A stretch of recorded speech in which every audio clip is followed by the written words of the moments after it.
the meaning of the word sectarian on the 8th of May, 2006, when the boy was chased down, attacked, and killed in my town for wearing a certain football shirt. I first understood the meaning of the word heartbreak 6 weeks after my 9th birthday when my father died. I first understood the meaning of the word terror after a stabbing attack at Jerusalem Gay Pride in 2015 took the life of one of my fellow martyrs. Each of these events are aspects of my life story, which has formed a lens through which I make sense of the world.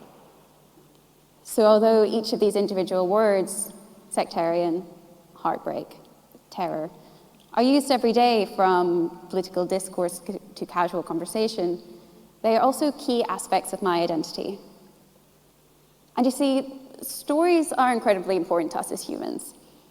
We're really storytelling, story-making creatures who use stories to express aspects of our collective and individual identities. And from childhood through to adulthood, we use simplistic black and white narratives to make sense of the world. And so you can see from fairy tales to the news media, how these simplistic black and white narratives can create ideological, mental, and sometimes physical barriers between groups. Let me demonstrate how that happens. Put your hand up if you have ever unfollowed, unfriended, or blocked someone on social media because you didn't want to see their views on your timeline.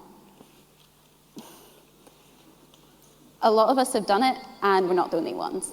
In fact, in 2016, just 31% of social media users believed that they interacted with diverse views online. But why are we so afraid of seeing these views? And how do stories contribute to this black and white dichotomy?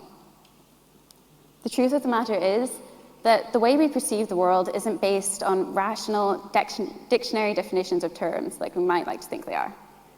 But the way we view the world is constructed through events throughout our lives. So what we're really afraid of is that our view of the world will be put out of focus. In other words, we're afraid of debate and disagreement because we don't want to challenge how we view reality. And all these things I'm talking about, viewpoints, lenses, perspective, they differ from person to person, like eyesight. You know, I was recently back home and it was time for me to get my eyes tested. Both my parents wore glasses and sometimes I struggled to read the board in class, so I figured it was time for me to get glasses as well. I'd even borrowed some of my friends' glasses to see what they look like on my face. So I go to the local opticians and get an eye test. You know how it goes. They put that weird lens thing in front of your face and put letters up on a screen, and you're told, read out the letters, give us feedback on the lenses. And after a while, I just started guessing when they asked which one was better.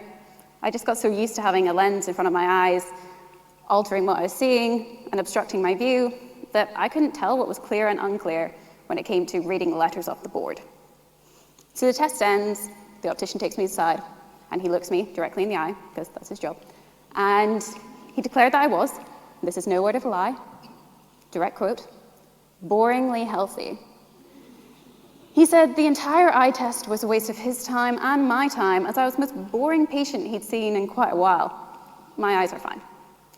And don't worry, I'm not here to boast about my eyesight or comment on how weird his comments were, although they were really strange. And also he charged me like £30 for the pleasure of that test, but whatever. But it did get me to think about how we all perceive things from our own point of view. Because you see, from my point of view, it was time for me to get glasses. My family history, my circumstances at university, the fact that I just guessed when it came to the test itself, just made me think I needed glasses. But when it came to an expert analyzing the commentary I was providing him with, I was proven to be very wrong.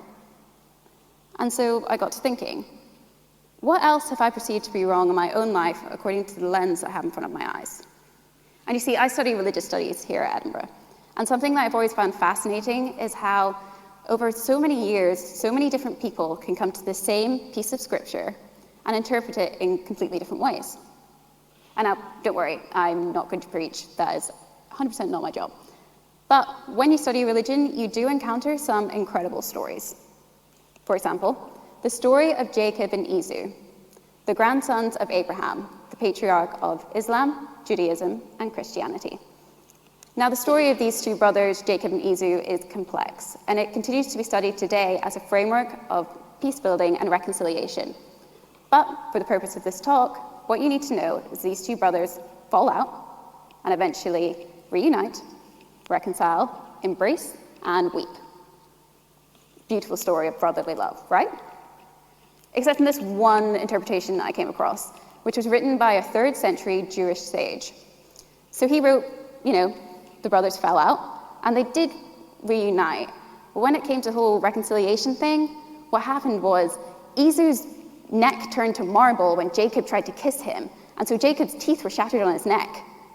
And so when it says they embraced and wept, one brother was crying because all of a sudden his neck was made of marble, like what's up with that? And the other brother was crying because he had this irreparable dental trauma, which I'm sure cost a lot more in biblical times than my eye test a couple of months ago. And that sounds pretty crazy, right? I mean, that's not what the text explicitly says. But the text merely lays out the actions of the brothers. It doesn't say anything about their thoughts or feelings. And so over time, interpretations have developed with the life stories of the interpreters, with their experiences of trauma, loss, heartbreak, peace, reconciliation, fear, forming a lens through which the text is viewed. And the baggage of our own history often blinds us from seeing the reality that is written plainly in front of us. And often, we really just take commentary as fact. We're too likely to take the interpretation of a situation as the reality of a situation. So imagine if I told you that story of Jacob and Esau just from the perspective of the marble neck interpretation. You'd never really know if that was a story that was motivated by a desire for peace or a desire for conflict. And I think that this reflects how, as a society, we don't really know how to disagree healthily. I mean, our whole idea of debate implies that there must be a right perspective and a wrong perspective, that everything's black and white, and these perspectives need to clash against each other. But when it comes to looking at something like a religious text, you can't just take one interpretation to be fact. That's why some theologians believe that when you're looking at religious law, what you need to do is argue your point 49 ways your own way, and then be able to argue it 49 ways the completely different other way.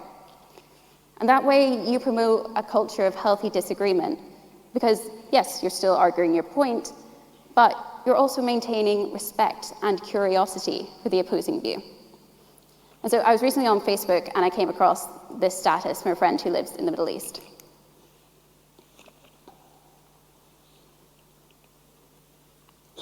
We can see from this status how our own view often blinds us, leading to groups living in parallel realities, apparently having to choose between seeing the world beautifully or realistically.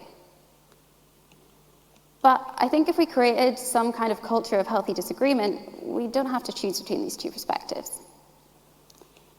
And sometimes what I think we really need is some form of identity translator, which allows us to step back and take into consideration our own stories that form our view, as well as the stories of those who disagree with us.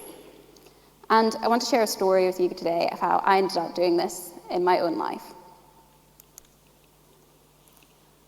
I took this picture this summer, just a few kilometers beyond the barriers and walls of the city of Jerusalem in the West Bank.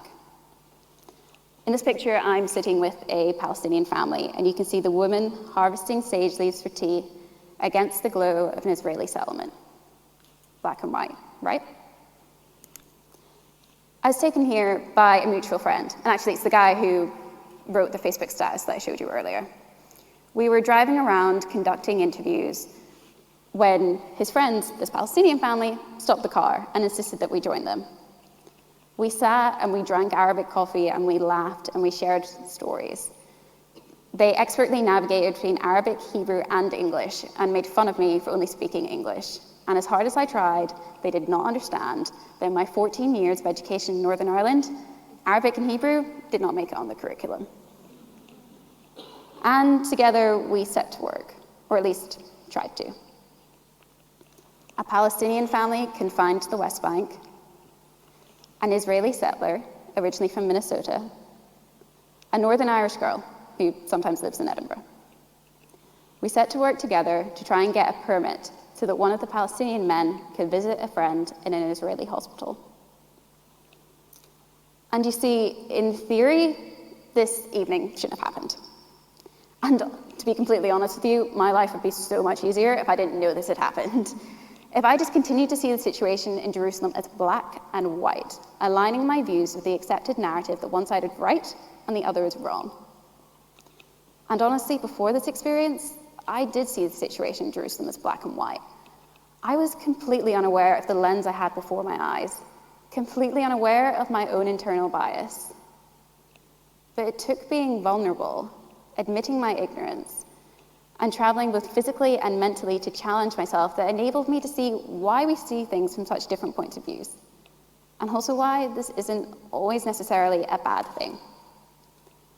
And through this entire experience, I was able to develop my own idea of an identity translator within my own head, using the kind of method of exegesis that we use in the School of Divinity. Exegesis being the critical interpretation of a text or a scripture. So these are the steps for exegesis. And this is what I now do if I'm about to enter into a disagreement with someone. Not that I intend to enter into disagreements, but it happens. It includes establishing the context in which I'm expressing my identity and how my identity contributes to my point of view. And then establishing the context in which the disagreement is happening, and also understanding how the other person is expressing their identity. But the most important step in all of this, that doesn't quite happen when you're doing exegesis of text, is admitting your ignorance. You see, it's empowering just to be vulnerable and admit your ignorance.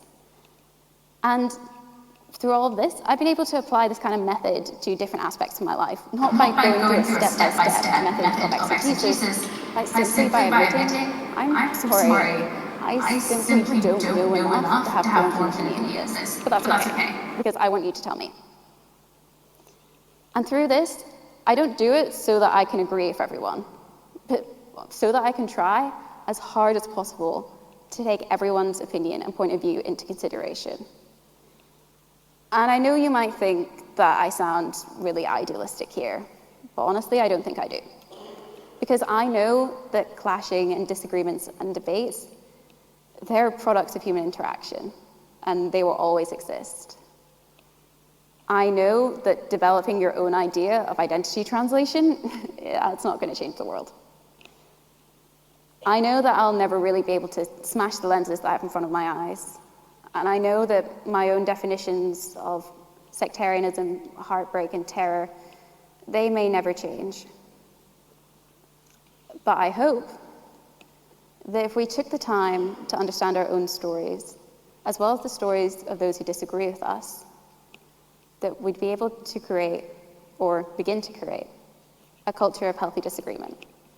Thank you.